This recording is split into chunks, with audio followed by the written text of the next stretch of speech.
Hello दोस्तों, मैं जगह एक बार फिर से स्वागत करता हूं आप सभी का टीचिंग एस्पिरेंट्स के यूट्यूब चैनल पर।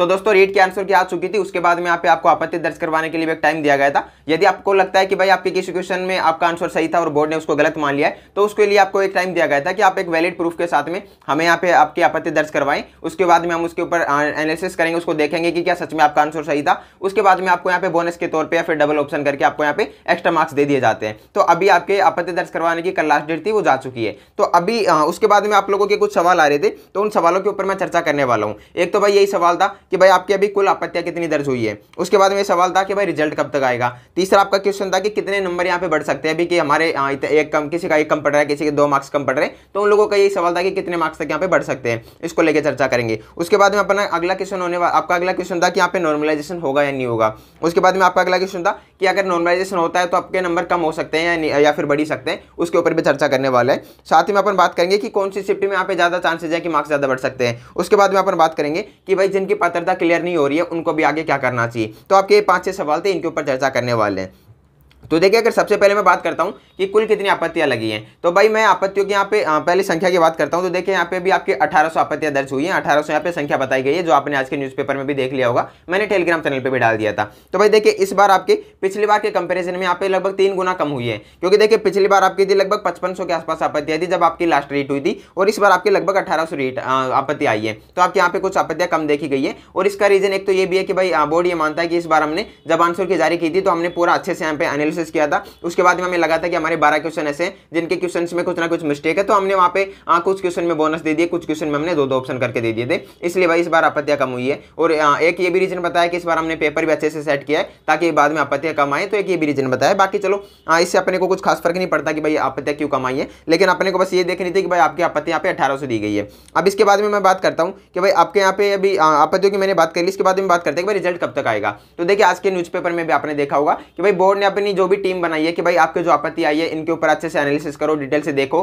कि भाई हाँ, अगर स्टूडेंट ने आपत्ति लगाई है तो क्या सच में उनका आंसर सही है। तो भाई अभी जो उनको टीम बनाई है, अभी जो टीम बनाई गई है, वो इसके ऊपर एनालिसिस करेगी। उसके बाद में वो देखेगी अच्छे से। तो उनको भाई अभी उनका ये मानना है कि हम वैसे तो 7 दिन में ये चीजें देख लेंगे। 7 दिन में जो आपत्तियां लगी है उनके ऊपर हम अच्छे से डिटेल्स एनालिसिस करके और उनका यहाँ पे फाइनल सोल्यूशन या फाइनल आंसर की आपको बता देंगे, बोर्ड को बता देंगे, अपने को नहीं बोर्ड को बता देंगे कि हाँ आखिर इनका आंसर क्या करना है, आगे ऑप्शन में इनको बोनस देना है या फिर 2 ऑप्शन करने हैं, वो चीजें ये 7 दिन में कर लेंगे। बाकी उस हिसाब से अभी इनका ये मानना है कि हम या तो अप्रैल के लास्ट में या फिर मई के स्टार्टिंग तक आपको यहाँ पे आपके फाइनल जो आंसर की या फिर फाइनल रिजल्ट है वो हम दे देंगे। तो अभी आप ये मान के चलना कि अगर अप्रैल के लास्ट में भी नहीं आता है, मई के स्टार्टिंग वीक में आ जाएगा, तो कुल मिला के अभी आप मान सकते हो कि लगभग 1 महीने के आसपास में आपको रिजल्ट देखने को मिल जाएगा। अभी आपका रिजल्ट और आंसर की दोनों उसी में आ जाएंगी, लगभग 1 महीना आप मान के चल सकते हो अभी। तो भाई रिजल्ट की अपन ने बात कर ली है अभी यहाँ पे। अब अगर आगे मैं बात करता हूँ कि भाई यहाँ पे अभी नॉर्मलाइजेशन होगा या नहीं होगा, तो देखिए नॉर्मलाइजेशन के बारे में मैंने आपको लास्ट वीडियो में भी बताया था कि भाई अभी बोला गया था उस टाइम पे कुछ ऐसी न्यूज आई थी कि भाई आपके यहाँ पे नॉर्मलाइजेशन होगा। बट अभी भी मैं यही बोलूंगा कि मेरे को बिल्कुल भी नहीं लगता कि आपका नॉर्मलाइजेशन होने वाला है। बाकी अगर होता भी है तो उससे आपको कुछ खास नुकसान नहीं होगा, क्योंकि देखिए लेवल 1 वालों के तो नॉर्मलाइजेशन होगा नहीं। आपके अगर होता है तो लेवल 2 वालों के होगा, और अगर होता है तो भाई आपके जो सेकंड शिफ्ट है, जो 27 तारीख की सेकंड शिफ्ट है, उसमें आपके हो सकता है कि कुछ मार्क्स बढ़ जाए, 1-2 मार्क्स यहाँ पे बढ़ जाए। बाकी मेरे अकॉर्डिंग नॉर्मलाइजेशन नहीं होगा, और अगर होता है तो उससे आपको नुकसान कुछ नहीं होने वाला है। ये मैंने बात कर ली नॉर्मलाइजेशन की। अब अगर अपन बात करते हैं कि भाई यहाँ पे कितने मार्क्स तक बढ़ सकते हैं, तो देखिए मार्क्स में बढ़ने की बोलूंगा कि अभी अगर मैं टोटल क्वेश्चंस की बात करता हूं तो भाई मेरी नजर में ऐसे अभी 17 क्वेश्चन आए हैं जिनके ऊपर आपत्ति दर्ज हुई है। और भाई वो 17 क्वेश्चन मैंने उनकी अभी आपको पीडीएफ भी टेलीग्राम चैनल पे भी डाल रखी थी। कुछ क्वेश्चन की लगभग 11 क्वेश्चन की मैंने ऑलरेडी डाल रखी थी, और उसके मैंने प्रूफ भी दिए थे कि आप इसमें अभी आपत्ति दर्ज करवा सकते हो। और उसके अलावा भी अभी मैंने थोड़े बहुत और देखे। तो भाई आपके लगभग टोटल 17 क्वेश्चन तो ऐसे आए हैं जो मेरे सामने आ चुके हैं, जो तीनों शिफ्टों के जिनमें आपत्ति दर्ज हुई है। तो भाई 17 क्वेश्चन ये है। तो भाई मेरे को ऐसे लगता है कि भाई कम से कम यार यहाँ पे 2-3 मार्क्स तो बढ़ सकते हैं आपके। आप मान के चल सकते हो कि लगभग 2 मार्क्स तो बढ़ सकते हैं। अगर आपके 1-2 मार्क्स कम पड़ रहे हैं तो अभी आप उम्मीद रख सकते हो कि भाई हम यहाँ पे क्वालिफाई हो सकते हैं, हम यहाँ पे पास हो सकते हैं। देखिए मैं यार ये चीज ऐसे तो नहीं बोलूंगा कि भाई 100% आपके 2-3 मार्क्स बढ़ रहे हैं, क्योंकि अगर बाद में नहीं बढ़ते हैं तो भाई आप सब मेरे को बोलोगे कि आपने बोला था और हमारे नहीं बढ़े हैं, तो इसलिए मैं नहीं बोलूंगा। बाकी अगर आप मेरे से पूछोगे तो भाई मेरे को पर्सनली ऐसे लगता है कि आपके 100% यहाँ पे मार्क्स बढ़ सकते हैं। बाकी फिर भी मैं ये बोलूंगा कि भाई आप मेरे बोलने पर ये चीजें ना मानो। बस ये चीजें मैं इसलिए बोल रहा हूँ कि 100% बढ़ेंगे, क्योंकि देखिए आपत्ति यहाँ पे 17 क्वेश्चन पे दर्ज हुई है। और इसके अलावा भाई आपके जो यहाँ पे प्रूफ दिए गए हैं वही भाई वो भी ऐसे प्रूफ है, जो कुछ वहाँ पे बोर्ड की किताबें भी हैं, कुछ ऐसे हैं जो भाई आपके बीएड डीएलएड की किताबें हैं। तो भाई सारी ऐसी बुक्स है जो भाई एक वैलिड है और इनके ऊपर यहाँ पे भरोसा किया जा सकता है, क्योंकि अपने कोर्स में चलती हैं। तो भाई इनको आप प्रूफ मान सकते हो। और यहाँ पे कुछ बोर्ड की किताबें भी हैं, इसलिए मैं मेन बोल रहा हूँ कि आपके यहाँ पे 2 मार्क्स तो बढ़ सकते हैं, बाकी हो सकता है कुछ ज्यादा भी बढ़ जाए। और ये भी हो सकता है कि भाई बोर्ड अगर इनको प्रूफ को नहीं मानता है तो कम भी कर दे। बाकी मेरा ये मानना है कि लगभग 2 से 3 मार्क्स आपके यहाँ पे बढ़ सकते हैं।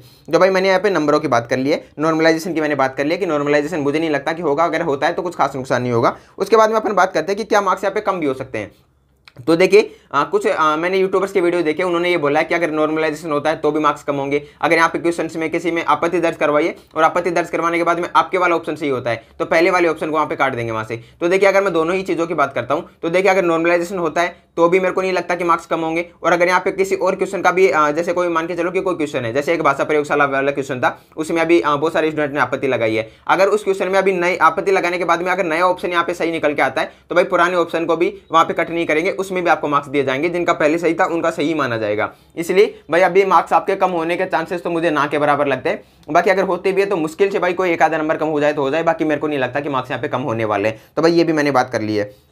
अब देखिए अगर मैं बात करता हूँ कि भाई कौन सी शिफ्ट में मार्क्स बढ़ सकते हैं, तो देखिए आपकी जो फर्स्ट शिफ्ट थी L1 वालों की, उसमें मेरे को ज़्यादा नहीं लगता कि भाई कोई ज़्यादा क्वेश्चन थे उसमें ऐसे कि जिनमें आपके मार्क्स बढ़े। लेकिन जो आपके सेकंड और थर्ड शिफ्ट थी उनमें भाई अच्छे खासे क्वेश्चन देखे गए। और स्पेशली मेरे को थर्ड शिफ्ट में काफ़ी सारे क्वेश्चन ऐसे देखने को मिले जिनमें स्टूडेंट्स ने आपत्ति दर्ज की है। तो भाई वहाँ पे आपके थर्ड शिफ्ट में ज़्यादा मार्क्स बढ़ सकते हैं, ऐसा भी मेरे को लगता है।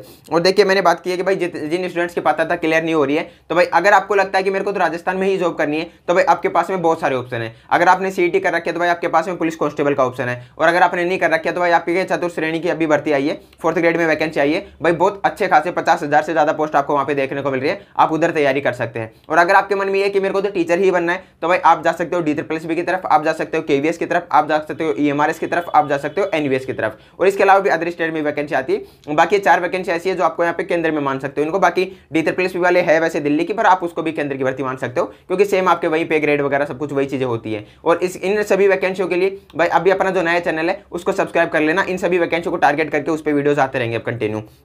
तो भाई ये कुछ चीजें थी जिनके ऊपर मैंने बात कर ली है कि भाई कुल आपत्तियों के मैंने बता दिए, ये भी बता दिया कि कितने मार्क्स बढ़ सकते हैं आपके। लगभग आप मान सकते हो कि भाई 2 मार्क्स ऐसे मेरे को लगता है अभी, क्योंकि देखिए यार ये चीजें तो अभी किसी को नहीं पता कि कितने मार्क्स बढ़ेंगे, बोर्ड वालों को भी नहीं पता, ना किसी टीचर को पता है। पर अपन जिस हिसाब से आपत्ति लगे, जिस हिसाब से क्वेश्चन अभी यहाँ पे बताए गए, जिस हिसाब से प्रूफ भी देखे अपन ने, उस हिसाब से मैं आपको बता रहा हूँ कि हो सकता है आपके 2 से 3 मार्क्स यहाँ पे बढ़ जाए। ऐसा भी मेरे को लगता है कि बढ़ सकते हैं इतने। नॉर्मलाइजेशन का मैंने बता दिया कि मेरे अकॉर्डिंग नहीं होगा, बाकी देखते हैं क्या होता है बाद में। बाकी मुझे नहीं लगता कि ऐसा होने वाला है, मार्क्स आपके कम नहीं होंगे। बाकी आप आगे कंटिन्यू तैयारी करते रहो। और इसके अलावा मैंने बता दिया कि कौन से शिफ्ट में बढ़ेंगे, भाई थर्ड शिफ्ट में बढ़ने के ज्यादा चांसेस लग रहे हैं मेरे को। ये चीजें मैंने आपको बता दी है। कुल आपत्तियों की बात कर ली, रिजल्ट का मैंने बता दिया कि रिजल्ट आपका या तो अप्रैल के लास्ट में या फिर आपके मई के स्टार्टिंग में आपको रिजल्ट भी देखने को मिल जाएगा। तो अब आप अपनी तैयारी आगे कंटिन्यू करते रहना। और भाई आगे की तैयारी के लिए अपना टेलीग्राम चैनल जरूर ज्वाइन कर लेना, वहां पे आपको कंप्लीट नोट्स मिलने वाले हैं, फ्री बैच वगैरह सब कुछ मिलने वाला है, मॉक टेस्ट वगैरह सब कुछ मिलेंगे। तो भाई टेलीग्राम चैनल के लिए मैं कमेंट बॉक्स में दे दूंगा, वहां से आप टेलीग्राम चैनल जरूर ज्वाइन कर लेना। तो आई होप कि आपको ये वीडियो पसंद आया होगा। और भाई देखिए पसंद आया हो तो यार अपने चैनल के साथ भी जुड़ जाना, आगे कंटिन्यू अपन साथ मिलकर ग्रेड 3 की तैयारी करेंगे और बाकी भर्तियों की भी तैयारी करते रहेंगे साथ में। तो चलिए फिर अभी आज की वीडियो में इतना ही था, मिलते हैं किसी नेक्स्ट वीडियो में नेक्स्ट टॉपिक के साथ। तक ले जाएं, जय भारत।